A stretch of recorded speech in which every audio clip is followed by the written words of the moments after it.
colleague of mine in Microsoft India. He'll talk about subset selection and application.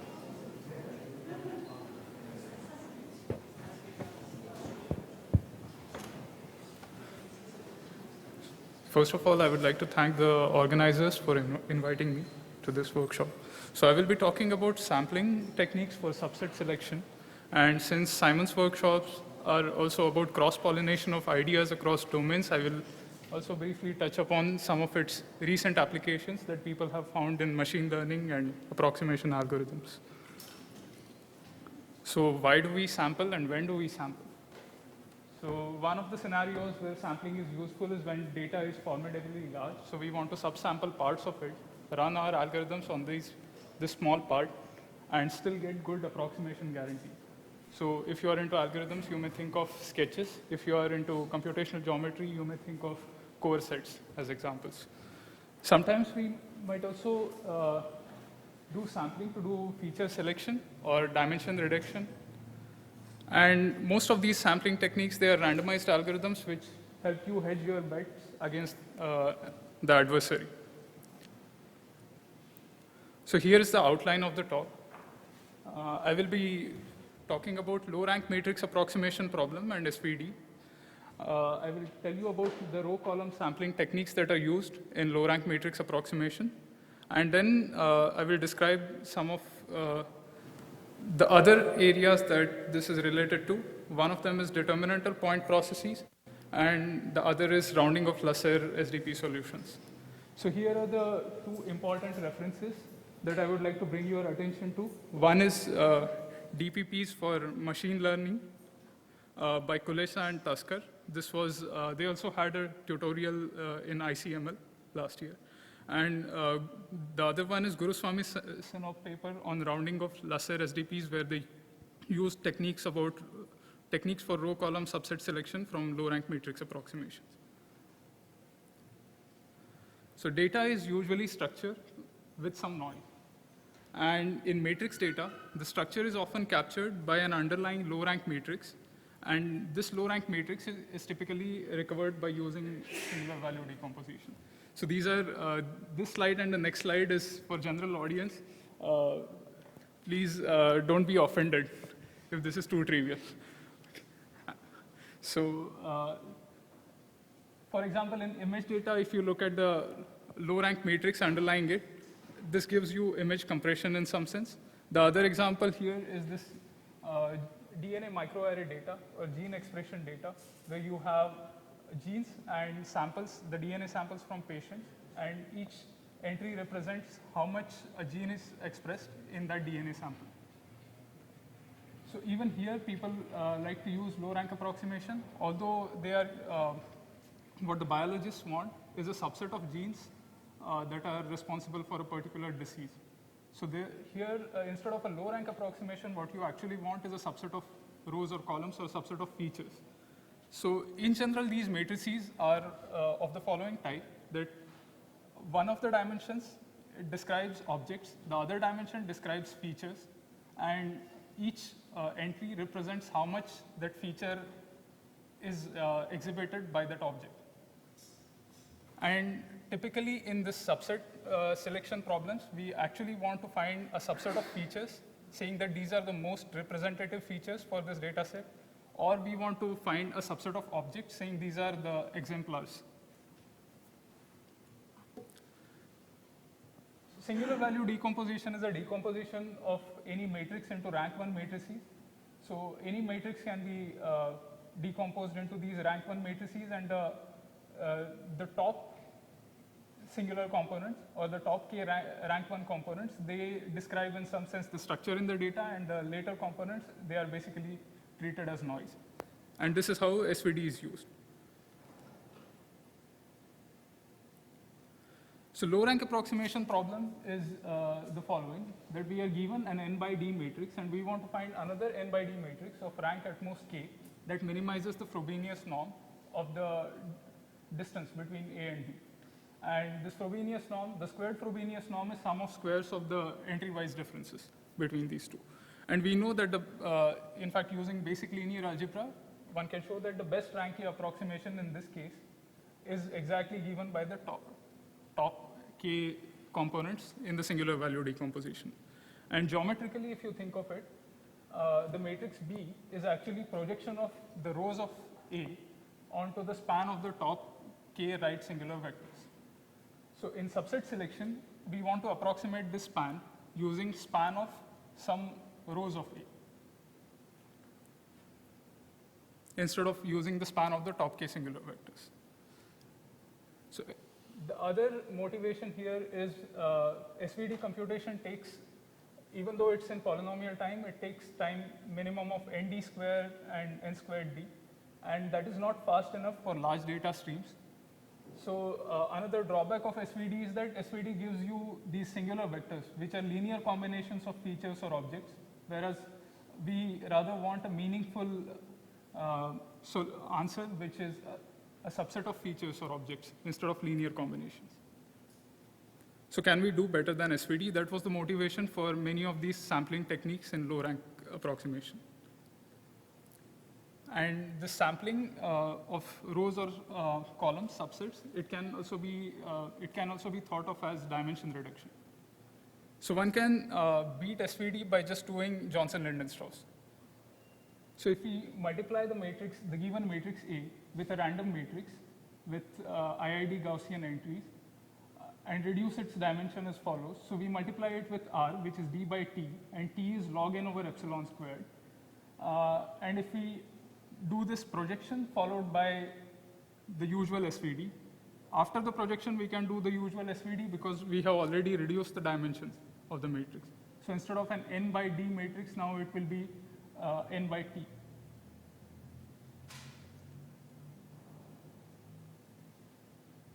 So, after that, if we do SVD of this matrix AR, it gives additive guarantees. And the additive error is epsilon times the squared Frobenius norm of A. And this guarantee is with high probability. So this is what Johnson-Lindenstrauss gives.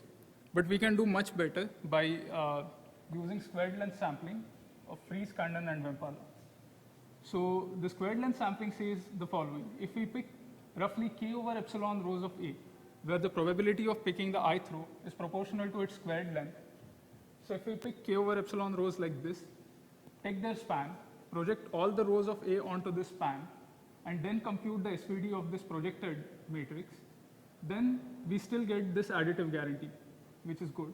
And this is also a result which we get with high probability. Here, with high probability means that we get an extra log 1 over delta factor if we want the success probability to be 1 minus delta. So this is the squared length sampling result. The only problem with this was people would have ideally liked a multiplicative approximation rather than the additive approximation there. So a lot of progress happened after this. And I'm going to talk about two techniques, which are adaptive sampling and volume sampling. So I will tell you what these techniques are, but the result that we get at the end of it is as follows, that we can pick roughly k over epsilon rows of A in time n times d times k over epsilon. So it's linear in the size of the matrix, or linear in the number of non-zero entries of the matrix, such that projecting onto the span of these rows, followed by doing SVD, gives a 1 plus epsilon multiplicative guarantee. So this was in a series of papers. So the first series of papers that I have written here, they are papers that use adaptive sampling and volume sampling. The second approach to doing this multiplicative approximation was using leverage scores, and there were also deterministic algorithms with similar guarantees using Batson-Spielmann-Srivastava specification technique. So that is another approach to obtaining multiplicative 1 plus epsilon approximation. And a third approach is due to Sarlos, then Dasgupta, Kumar Sarlos, and most recently the very famous paper of Clarkson and Woodruff that you may have seen in other talks, which does not do row column subset selection, but gives much faster algorithms in input sparsity time, but they use sparse subspace embeddings. So these are the three approaches. I will be mostly talking about the first one, which actually gives you a subset of rows and columns for doing this low rank matrix approximation. So adaptive sampling can be explained easily by this picture. So adaptive sampling is squared length sampling done in multiple rounds, where in each round, after picking a small sample of the rows, we go orthogonal to it when we are picking the next sample. So we pick a subset of the rows according to squared length sampling. Now project all the rows orthogonal to the span of the currently selected rows, and again do squared length sampling in this orthogonal space, and keep on doing this in multiple rounds. So this also gives us, in some sense, diversity in the features that we are selecting. Volume sampling is another way to generalize squared length sampling, where instead of picking individual rows, we are picking subsets of rows at a time. And we pick, so this is a probability distribution over all subsets of size k of the rows, where probability of picking a particular subset is proportional to the squared volume of the parallelepiped formed by those k rows.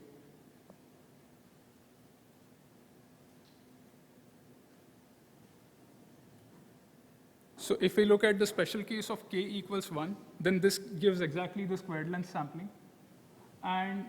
But the main question is, this is a very weird distribution. Why can we sample from this efficiently? Do we have a polynomial time algorithm? Because these are n choose k subsets, and for each of them, it seems like we have to compute the volume, which is like computing the determinant of a k by k matrix. So it turns out that actually it's not that weird. We can actually sample from this distribution in polynomial time, in fact, in k and d squared time. And if we want to approximately sample with, say, 1 plus epsilon approximate sampling, then we can do it in time n d k squared over epsilon squared, roughly. And the 1 plus epsilon approximate sampling uses a generalization of Johnson-Lindenstrauss lemma for volumes by Magen and Zuzias. So Johnson-Lindenstrauss preserves squared lengths of vectors, but there is a generalization of Johnson-Lindenstrauss which can preserve squared volumes for small subsets of vectors after the random projection.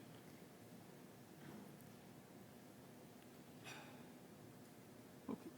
So let me give you some intuition about why can we do this volume sampling efficiently. So there are interesting identities using coefficients of characteristic polynomials that capture sum of squares of these volumes. So if we look at the sum of squared volumes of all these parallelepipeds over all size k subsets of the rows of the matrix, then turns out that that is the same as this expression, which is a symmetric polynomial in the squares of the singular values of the matrix. So it's like taking k tuples of singular values at a time, squaring them and multiplying them, and doing summing this up over all k tuples. And this also turns out to be, in absolute value, the same as a coefficients of the characteristic polynomial of AA transpose. This is just because the squares of the singular values, they are eigenvalues of AA transpose, so they are the roots of its characteristic polynomial. They are roots of the characteristic polynomial of AA transpose. So the easy cases of these are if you take k equals 1, which is sum of squared lengths of the rows, it turns out that it is the same as sum of the squares of singular values. That is one easy case that we can verify. The other easy case is when k is equal to n. When we take all the rows, this corresponds to the determinant, which is determinant of AA transpose, which is just given by the product of squares of all the singular values, which is product of the eigenvalues of AA transpose.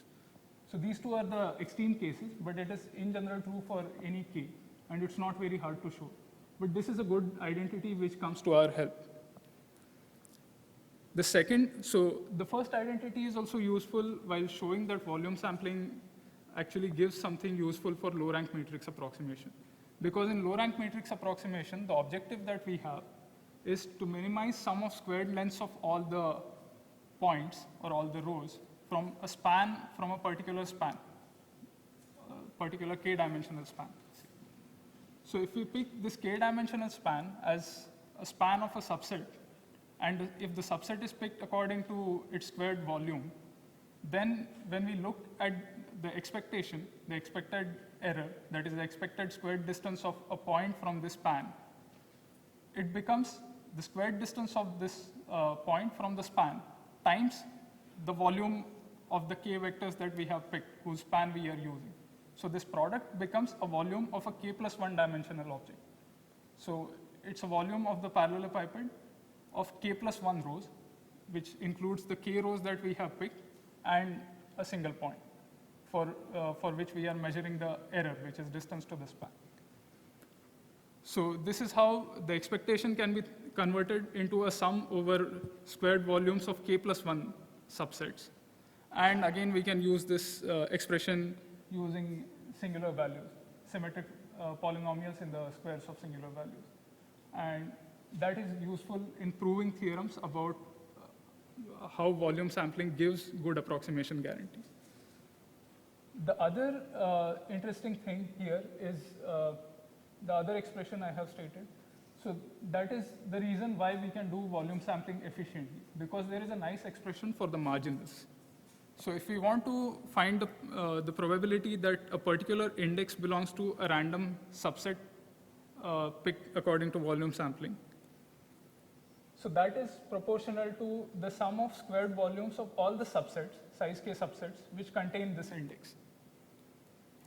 And this squared volume can be split up into a product of the squared length of that particular vector ai times the volume of a parallelepiped when we project all the other vectors orthogonal to ai. So the volume of a k-dimensional parallelepiped can be split up into squared length of one of the vectors times squared volume of a parallelepiped in k minus 1 dimensions. So this gives a nice expression for the marginals in terms of sum of squared volumes. So there is a volume sampling happening in a lower dimensional over smaller subsets for a different matrix. So this is sort of recursive, and this can be used to, this is actually the main ingredient in efficient algorithms for doing volume sampling. Is this clear so far?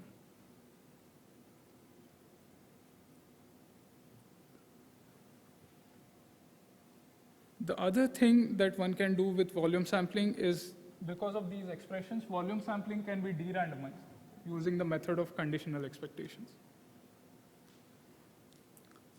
And adaptive sampling, the proofs that using adaptive sampling, they are very similar to the proofs that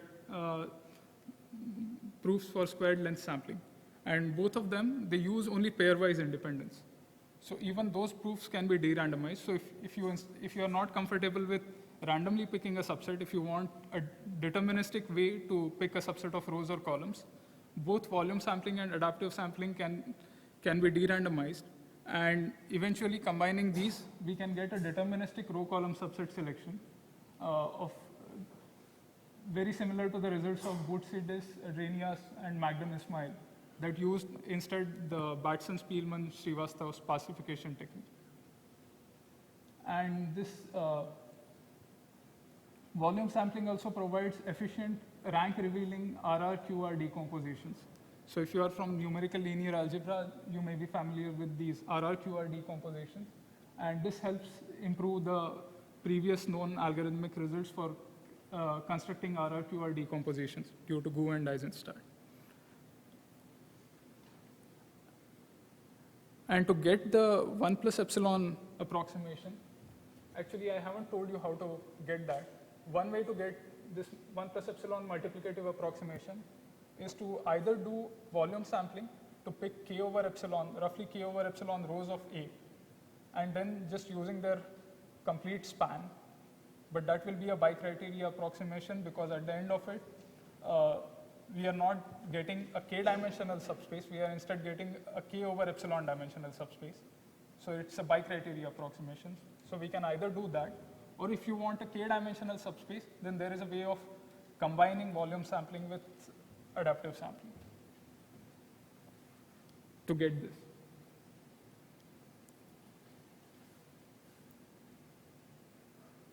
Okay.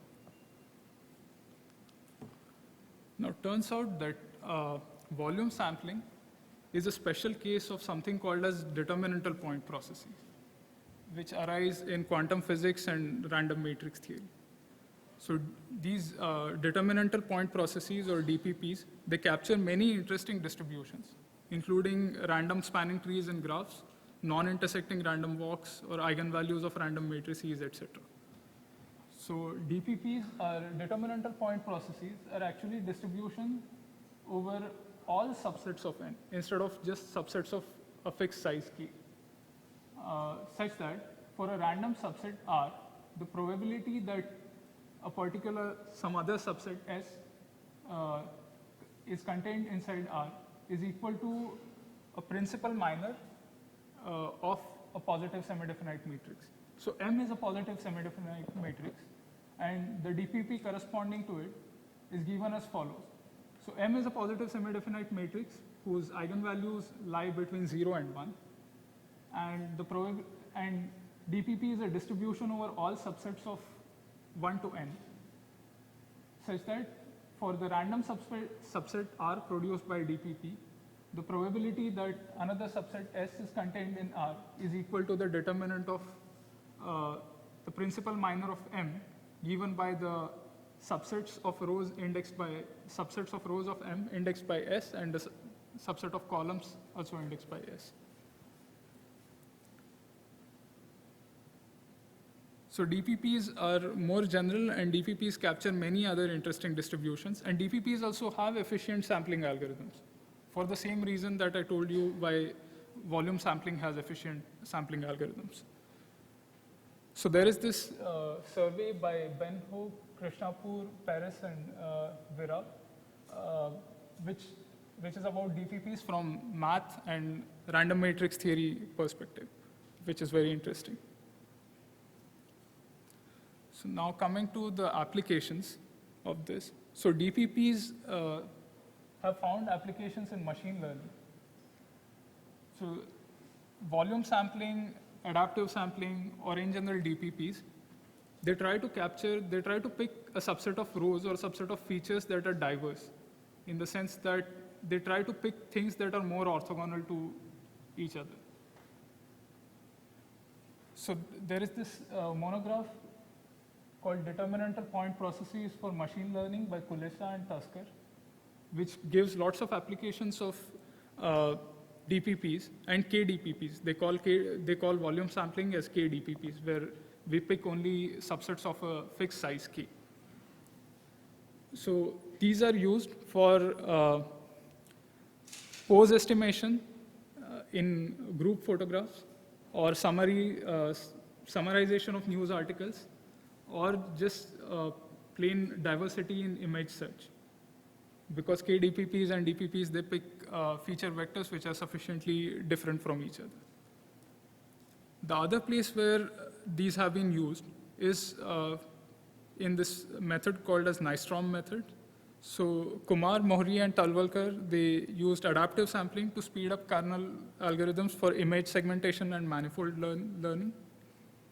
Then there is another paper on spectral methods in machine learning, which uses volume sampling by Belabas and Wolf. And they use volume sampling, but since they do not know of efficient algorithms for volume sampling, they just use a heuristic metropolis algorithm, a metropolis random walk on subsets of size K, to do volume sampling, approximately. And then I would also like to point out the CUR matrix decomposition work by Drinius and Mahoney, where they use row column sampling on gene expression data.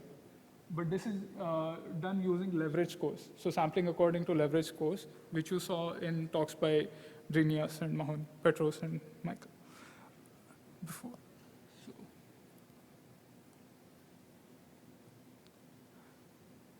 So these techniques like adaptive sampling and volume sampling, they can be used in many other scenarios.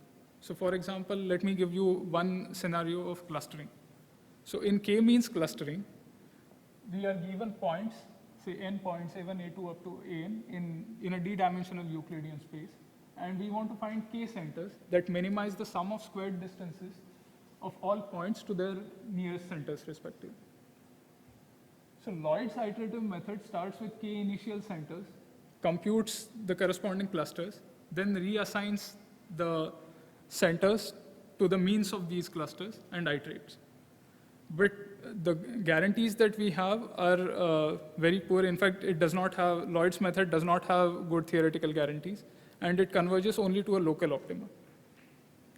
So there was this algorithm proposed by Arthur and Vasilevsky called k-means plus plus. That's an initialization for k-means clustering. Instead of picking the initial centers randomly, they choose them using, in a way, by adaptive sampling. So you pick the first center uniformly at random. So you pick one of the points itself, A1, A2, An.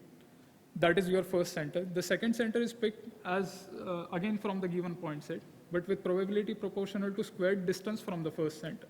So you pick another point with probability proportional to squared distance from the first center. Now you have two centers, so you pick the third point with probability proportional to the squared distance from the nearest of the two centers that are picked so far, and so on.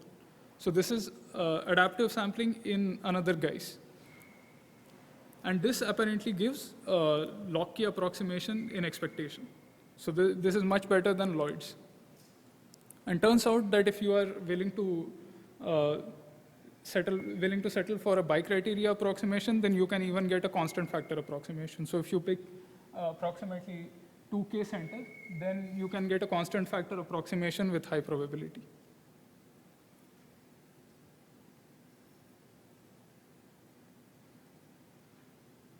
So let me point out another application where row column subset selection was recently used. So Guruswami and Sinop, they used subset selection for rounding of Lasserre semi-definite programs. So Lasserre hierarchy is a way of adding constraints to a semi-definite program so that we get closer and closer to the actual integral solution. So Lasserre SDP for if you are, so I may be vague here because I don't want to go into the details because that would be too much of digression, but I want to give you a flavor of how and where the subset selection is used. So there is this problem called sparsest cut, one of the celebrated hard problems, algorithmically hard problems.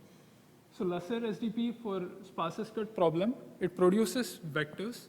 So there is a vector x subscript s of f. So there are these x's f's for all small size subsets s and 0-1 assignments to, so all small size subsets of vertices and 0-1 assignments to the vertices in this subset, we have a vector. So we have this for all small size subsets. And there are constraints between these Lasserre vectors given by the Lasserre hierarchy. So the SDP for the Lasserre rth level is given as follows. It's similar to the usual SDP for sparsest cut. In the usual SDP for sparsest cut, we just have one vector per vertex of the graph. And we want to minimize the sum of squared distances between the vectors for the ith vertex and jth vertex. So we want to minimize this sum over all the edges. We want to minimize the sum over all the edges, subject to the sum over all pairs being 1, and subject to some other constraints. So in the usual SDP, there are people use, so in Aurora, Rao, Vazirani, they use triangle inequality. There could be some other constraints, but in Lasserre conditions, there are constraints on these XSFs, which are about inner products of these XSFs. And they capture, if you go to third level of Lasserre, they actually capture Aurora, Rao, Vazirani. If you are going to rth level, it's much more general. And leave the details for now, but the question is how to round these vectors that we get for singleton vertices using this extra information that we get from the Lasserre vectors. So to round sparsest cut SDP, it has always, in most of the algorithms, it has always been the case that it suffices to give good L2 squared to L1 embeddings of these vectors that we get for singletons, which is for the vertices. And Guruswami-Sinop give one such embedding, which is not very conventional in terms of the distortion factor it gives. So it gives an embedding of L2 squared into L1, which is for every xi1, it projects that vector xi1 onto the span of these x's f's for a fixed s. So it picks a subset s, look at some span of vectors x's f's for that particular subset, projects each singleton vector xi onto their span, and then scales it in some sense to get these new vectors yi, so that the guarantee is as follows.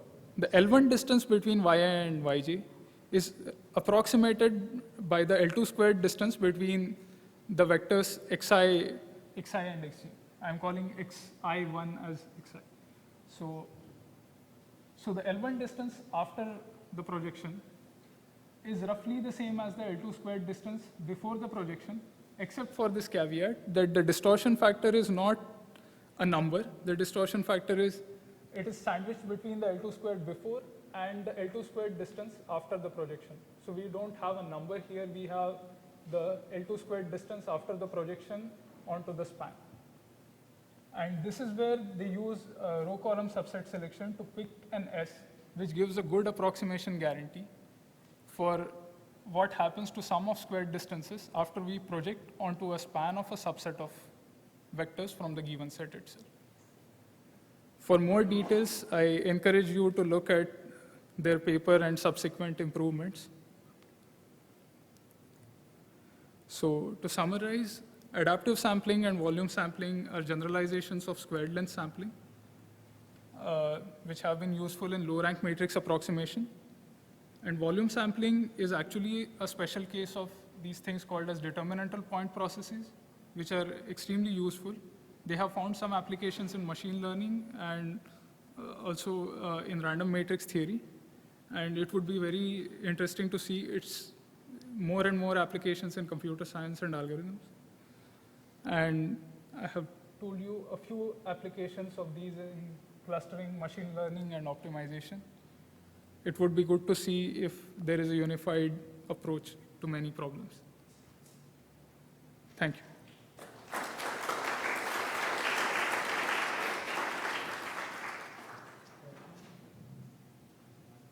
So I guess the bounds actually, especially in the Guruswami-Sinop paper, exactly match the lower bounds that we have for the column subset selection problem. Yeah. Have there been any implementations of this?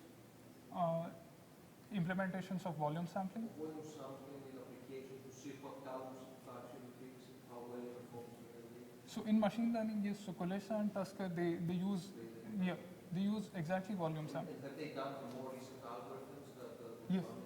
Guruswami and Sinop, actually, yes. So they have an algorithm which exploits this linear algebraic identities.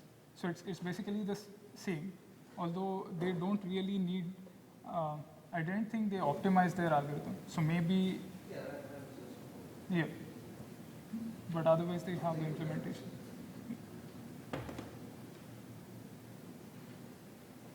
The volume sampling, if you don't restrict the K, you can still do it very fast. Yes. I see. But there's no dependence on K, there is n squared, d squared or something. Yeah.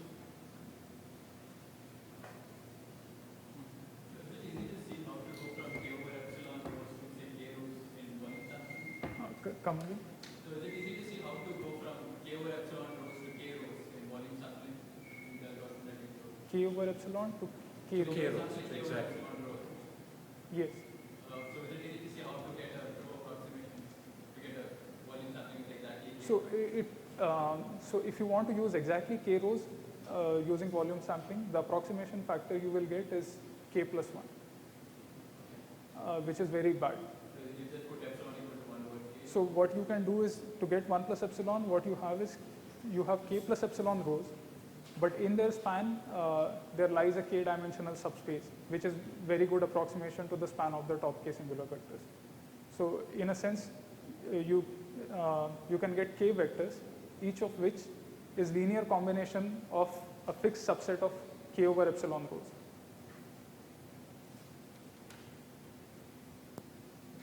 Any other questions? Thank you.